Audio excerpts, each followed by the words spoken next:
Alright, you guys, we finished the zinnias from our previous lessons, and today we're going to be starting the French Beaded Hanging Amaranth. We only need one technique to be able to make these, which is the continuous loop. There's a lot of them, so I hope you guys won't be upset about that, but I figured that with this many loops, you'll be really good at continuous loops by the time you are done. Now, Hanging Amaranth does come in a lot of different colors. I'm going to be demoing in green, but I mean, they come in all different shades of pink and peach and red and wine colored ones, orange colored ones. I've seen some yellow ones too. So really just have some fun picking your colors with this. I am going to recommend that you use an opaque bead though. It doesn't matter if it's opaque rainbow or regular opaque matte, or opaque luster. They're all going to be just fine. I like opaques because they have just the way the light hits them, that you get a little bit more of a granulated look, which is exactly the texture that we need for our amaranth.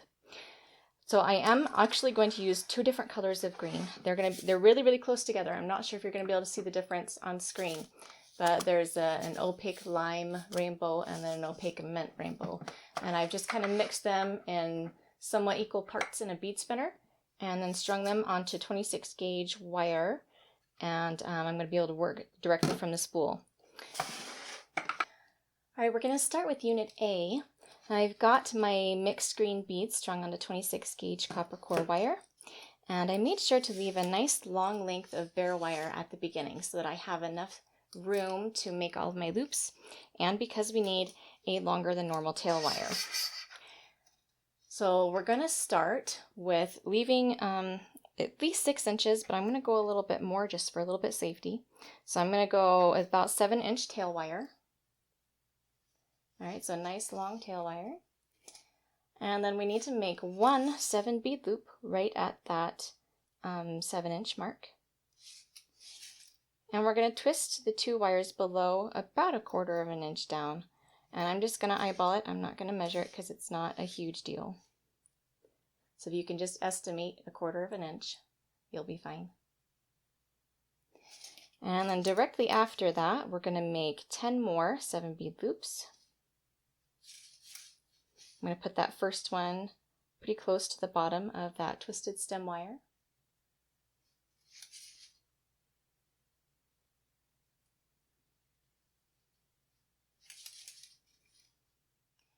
We're going to pause here because we've got to wrap this first section of 10 beads around the stem wire here. Now what you got to pay attention to, move that out of the way, I don't need it anymore. You got to pay attention to is what direction you twisted your loops. So I twist my loops clockwise. So my working wire, when I'm done twisting, my little line of loops is coming up over the top, and I want to make sure that I wrap that same direction. Otherwise I'm going to end up untwisting this little tiny wire here, and I don't want to do that. Alright, so I'm going to try and hold this straight. It is a thinner wire, so it is probably going to bend out of alignment every once in a while. You just need to check it. Let me refocus here. I don't know if this is working. Okay, that's better. Alright, now I also want to tell you the difference between a wrap and a twist. Now, wrapping is basically making a coil where this one wire is going to make a coil around the other wire. And twisting means that you're actually going to be intertwining the 2 wires together. Now with a wrap or a coil, the loops will still be able to slide up and down on this wire. But with a twist, they do not slide up and down. Now we're going to wrap these with the coil at first. So again, I'm going to go the same direction I twisted my loops. And I'm kind of using my thumbnail here right against the starting tail wire, just as a little bit of an anchor to make sure that I get that wrap nice and tight against that stem wire. So I'm just going to keep going around. And at this point, I'm not too worried about coverage. I'm just going to keep going. I can fix the coverage later. I'm only going to bend the loops out of the way if they're in my way of wrapping, if they're going to get wrapped over.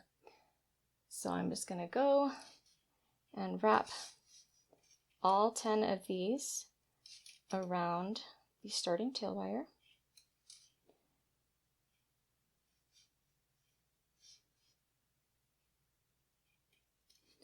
And if that ever bends out of place, just kind of quickly push it back as straight as you can. It's not going to matter a great deal if it's a little bendy. All right. Now after that last wrap, I'm going to twist these two wires together, and that's going to hold all these wraps in place. So we're going to 1, 2, just a couple times. Now it's looking kind of wonky right now. I don't have very good coverage. So I'm going to go through and I'm going to kind of shift my loops around until I can get pretty decent coverage on that twisted stem. Now you're probably not going to be able to cover it all the way, and that's just fine. It'll just look like a little stem peeking through the little flowers.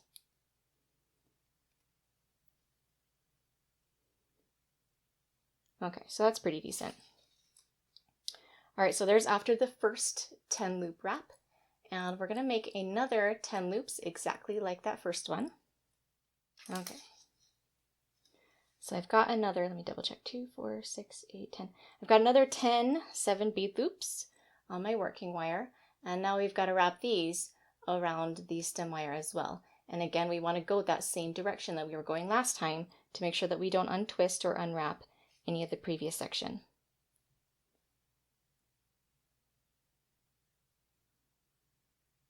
Now if you do need to wrap by going like this, if that's easier for you, that will also work.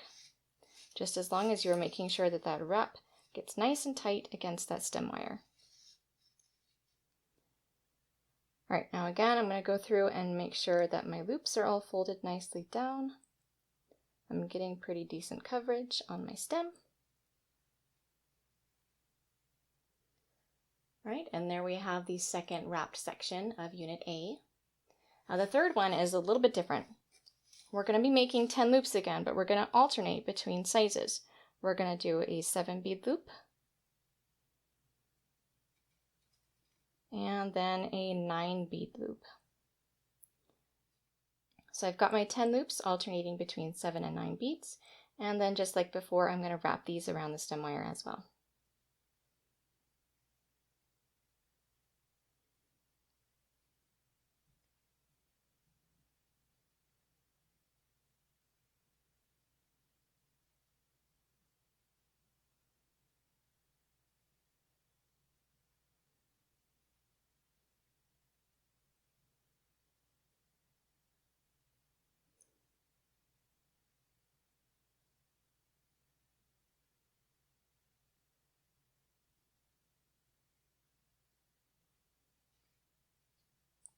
Okay, now we're at the end of Unit A. This is the last segment, so we're going to twist these wires together a little ways down. During assembly, we're actually going to be adding another unit here. All right, now I want to cut my working wire to about the same length as my tail wire, and it is pretty long. So we're going to cut it about there. And then I'm going to go through all my loops again and make sure, move them around as necessary to cover that stem wire as much as possible. All right, so there is Unit A of the amaranth. Now you need one of these for the long tendril and one of them for the short tendril. Okay, now let's talk about the Unit B's that we need to make. Unit B, also we're going to be working with continuous loops. And we need to start with about 3 inches of wire in the beginning. And then we're going to make 12 loops, alternating between 7 and 9 beads each.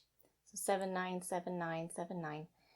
And then for the second section, we're going to make 24 loops, alternating between 9 and 11 beads each. Now if you end this first section that alternates between 7 and 9 with a 9 bead loop, then start the second section with an 11 bead loop. And I just want to say here, like, if you accidentally put 2 9 bead loops together in a row, that's going to be just fine. The only reason that we're alternating the sizes is so that we have an uneven surface on our amaranth. We don't want it to look like a smooth cylinder. We kind of want it to be rough edges with jagged pieces sticking out. So that's the only reason why we're alternating the size of our loops. If you accidentally put 2 of the same size together, just keep going, it's just fine. I also want to say, these are probably going to curl up on you. It's just fine, they're not going to lay flat. There's nothing wrong with them, that's just what they do. Also, to help you count loops, I don't know if you're like me, but if I'm counting beads and counting loops at the same time, while also maybe watching TV, I lose count of how many loops I've made. So I use paper clips as little counters. I just put them along the wires between my loops so that I can see I have an easy spot when I lose count to count back to. So that's just a little tip there to help with counting all these loops. All right, now if you are making the long tendril of the hanging amaranth, then you need 2 of unit B. And if you're making the short one, then you just need 1 of unit B. Okay, now let's look at unit C. Unit C is this big long one here. Of course, again, we're working with continuous loops. And we're going to start with, again, about 3 inches of the tail wire. And then we're going to make 10 5-bead loops at the start. And then we're going to switch to 12 loops, alternating between 9 and 11 beads for each loop. And mine are kind of bunched up on each other, and that's going to happen, that's fine. And then we have 10 more of the 5-bead loops. And then 12 more of the loops that are alternating 9 and 11 beads each. And then 10 5-bead loops. And then 12 9 and 11 bead loops. And then of course you're going to end with that same 3-inch tail wire. Now if you are doing the, well, either size I guess just needs 1 unit C. So even the long tendril needs 1 unit C and the short one needs 1 unit C. All right, so we've got all of our hanging amaranth pieces made, and now we're going to put them together. Now I'm going to demo the long tendril, and then I'm just going to kind of talk you through the short one because it's pretty much the same procedure. All right, so first thing first, we need to prepare our 16 gauge stem wire. You can use an 18 gauge stem wire with this if you want to. It should work just fine because these are pretty lightweight. And we're going to put the floral tape on, angle downward, stretch the tape, and twist the wire, or spin the wire, I guess, until we go all the way to the bottom of the stem. Now we're doing this just so that we have a nice grippable surface so that nothing slips and slides around. It also matches my beads a little bit better, and some of the little pieces between the wraps might show. So again, that's another reason why I'm using the lighter green, so that if it does show through, it won't be as obvious. All right, now we're going to start by taking unit A and 1 unit B. Now you need to locate the starting end of unit B. Now remember, the starting end had 12 loops that alternate between 7 and 9 beads each, which is this end over here. So this is my starting end. And I'm going to twist this in to the tail wire on unit A.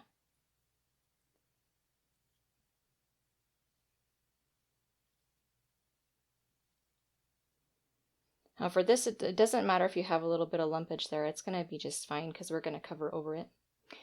It'll be fine. All right, so I've got unit B attached to a unit A. And then I'm going to wrap around. Let me zoom in. Okay, I'm just going to wrap unit B around this stem. Now the stem is getting thicker as we go, so it's going to be able to support a little bit more weight while still remaining kind of flexible and bendy.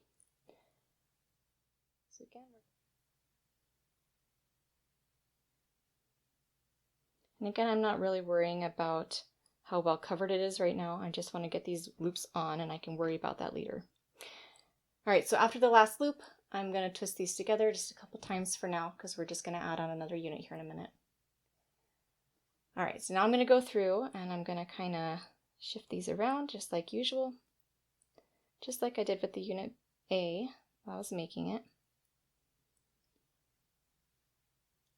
All right, so there's our first unit B added, and we're going to repeat that with our second unit B. Now, if you're making a short tendril, you're not going to add a second unit B. All right, the short one just has 1 unit B. So just for the long tendril, again, locate the starting end.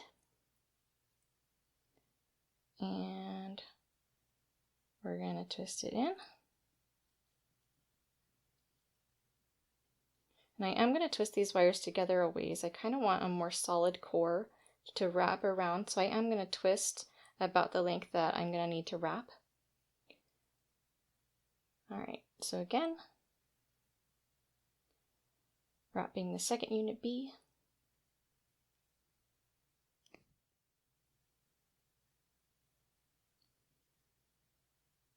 Okay, I've reached the end. This one I'm just going to tie off this way just by wrapping a couple times. That'll be fine because I'm about to cover this with floral tape. Alright, so again I'm going to go through and I'm going to shift my little beads around.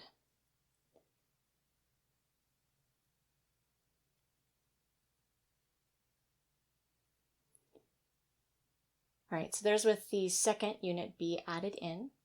Now what we're going to do here is we're going to add a thin layer of floral tape here just to add extra grip. Now you can use half width tape for this or you can use full width. I'm just going to use half because that's what I've been doing so far. Okay. And then I'm going to wrap over this stem. Again, I'm going to angle down, stretch my tape, and rotate my stem.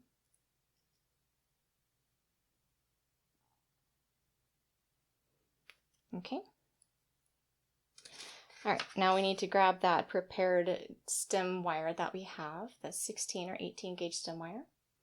And we're going to use more tape to attach this to that stem wire.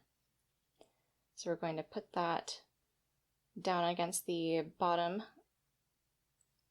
and then use floral tape to attach it. Now as you're spinning this wire, make sure that this little stem wire from our ABB unit isn't kind of wrap around the stem. So keep it straight.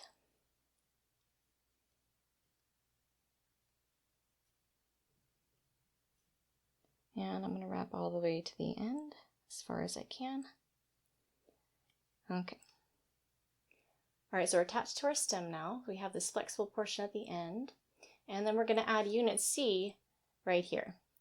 So we're going to locate the beginning of unit C, which is the 10 5-bead loops. And that's got to go at the beginning. We need this one at the beginning because our stem wire just got suddenly a lot thicker. And if I were to start with the 9 and 11 bead loop, it's going to suddenly get a lot thicker right here than it needs to. So I'm going to start with this 5-bead loop to kind of shrink the effect of that thicker stem wire. All right, now I'm going to attach this by winding it a couple times. The starting tail wire, I'm going to wind that a couple times around my stem. All right, and now I can just wrap unit C around the big stem. And I'm going to kind of fold loops down as I go because these ones tend to get in the way a little bit more than the previous sections. And you do want to leave a little bit of space as you're wrapping these between layers. I don't know if you can kind of see I'm leaving a little tiny gap between the wraps, just to make sure that they don't bunch too much on top of each other.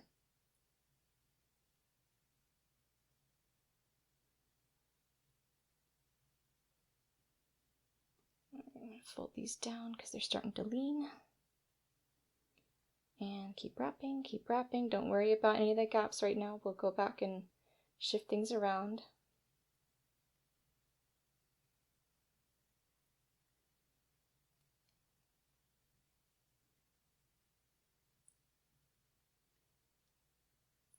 And I'm just going to spin my stem.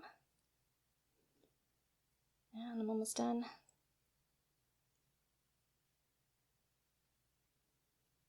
Okay. Now once you've reached that last wrap of loops, you're going to keep coiling the wire around just to secure that end. And I'm going to cover over this with floral tape to make sure that wire stays secure and doesn't come unwrapped.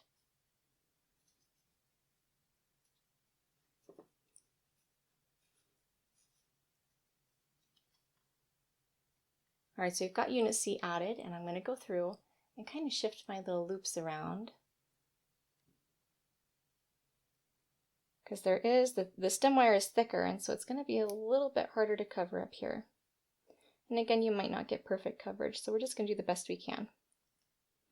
Now you might consider, while you're arranging it in the vase with your flowers, to go through and shift it so that the section that's the most visible in your arrangement has the most coverage, and maybe leave the underside with less coverage. But you should be able to get pretty good just the way it is. All right, so there we have the long tendril. Oh, one thing, we need to bend our stem wire right there below the head because we want these to kind of droop down. Just like that.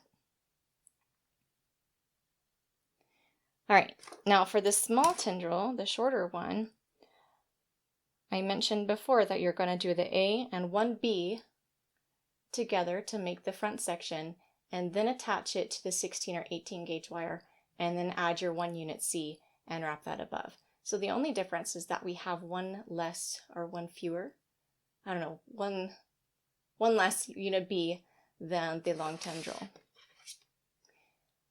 All right, now I'm going to combine these together, and I'm going to use floral tape for that. Now you may not be able to get up here at the top, you may not be able to get them perfectly close together, and that's fine. So just to start right here where they touch.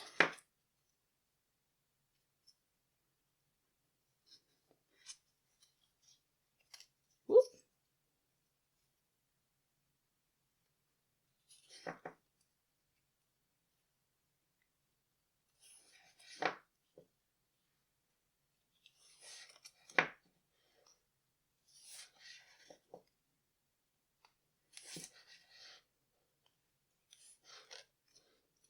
I'm going to go all the way down to the end.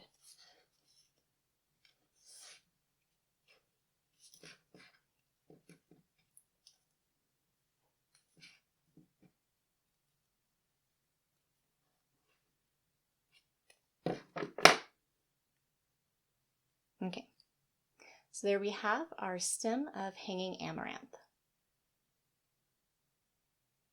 Oh, one more thing, just kidding. We actually need to add some little curls and bends into these because they look really stiff and straight just sitting there like this. So I'm going to add a little bit of movement to them just so that they're a little bit more interesting.